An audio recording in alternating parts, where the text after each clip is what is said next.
بسم اللہ الرحمن الرحیم۔ شروع اللہ کے نام سے جو بڑا مہربان نہایت رحم والا ہے۔ السلام علیکم۔ بحرین میں چند بچے ہاکیوں سے کھیل رہے تھے اور بحرین کی عیسائیوں کا بڑا پادری بشپ بھی قریب ہی بیٹھا ہوا تھا۔ دوران کھیل گیند اس کے سینے پر جا لگی۔ اس نے بچوں کی منت سماجت کے باوجود یہ گیند دینے سے انکار کر دیا۔ بچوں میں سے ایک نے آگے بڑھ کر گیند کو واپس کرنے کا مطالبہ کرتے ہوئے کہا، تمہیں نبی کریم صلی اللہ علیہ وآلہ وسلم کا واسطہ کہ گیند ہمیں واپس کر دو۔ پادری نے گیند واپس کرنے کی بجائے رسول اللہ صلی اللہ علیہ وآلہ وسلم کی شان اقدس میں گستاخی کر دی۔ پادری کی طرف سے توہین رسالت ہوتے ہی ان بچوں نے اس کو ہاکیاں مار مار کر واصل جہنم کر دیا۔ یہ مقدمہ خلیفہ وقت حضرت عمر رضی اللہ تعالی عنہ کی عدالت میں پیش کیا گیا تو اس وقت آپ کی کیفیت دیدنی تھی۔ راوی کہتے ہیں اس واقعے سے قبل سیدنا عمر فاروق رضی اللہ تعالی عنہ کو بڑی بڑی فتوحات حاصل ہوئیں اور بیش قیمت مال غنیمت بھی ملا، لیکن آپ ان سب چیزوں سے اتنے خوش نہ ہوئے جتنے ان بچوں کے ہاتھوں گستاخ رسول عیسائی پادری کے قتل پر خوش تھے۔ اس موقع پر آپ نے جملہ ارشاد فرمایا، گستاخ رسول کے ناپاک وجود سے زمین کو پاک کرنے کی برکت سے آج اسلام غالب ہو گیا۔ پھر عیسائیوں کو منتخب کر کے فرمایا، جب ان بچوں کے آقا مولا نبی کریم صلی اللہ علیہ وآلہ وسلم کے متعلق گندی زبان استعمال کی گئی تو کیا پھر وہ غصے میں نہ آتے اور اپنے آقا صلی اللہ علیہ وآلہ وسلم سے وفاداری کا ثبوت نہ دیتے؟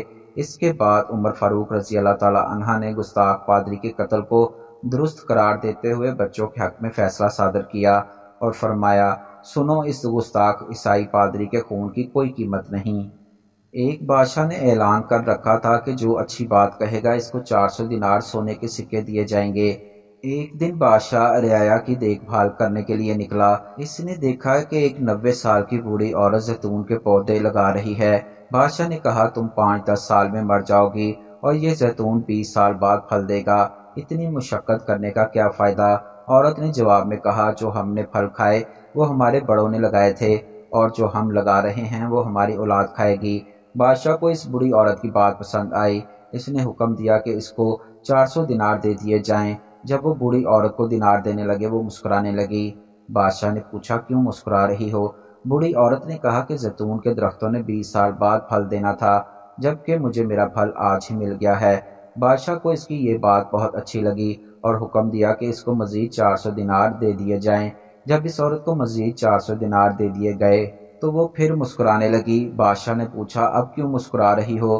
بوڑھی عورت نے کہا، زیتون کا درخت پورے سال میں صرف ایک بار پھل دیتا ہے، جبکہ میرے درخت نے 2 بار پھل دے دیے۔ بادشاہ نے پھر حکم دیا اس کو مزید 400 دینار دے دیے جائیں۔ یہ حکم دیتے ہی بادشاہ تیزی سے وہاں سے روانہ ہو گیا۔ وزیر نے کہا، حضور آپ جلدی سے کیوں نکل آئے؟ بادشاہ نے کہا، اگر میں مزید اس عورت کے پاس رہتا تو میرا سارا خزانہ خالی ہو جاتا، مگر اس عورت کی حکمت بری باتیں ختم نہ ہوتیں۔ دوستو، اچھی باتیں ہمیشہ دل کو مو لیتی ہیں۔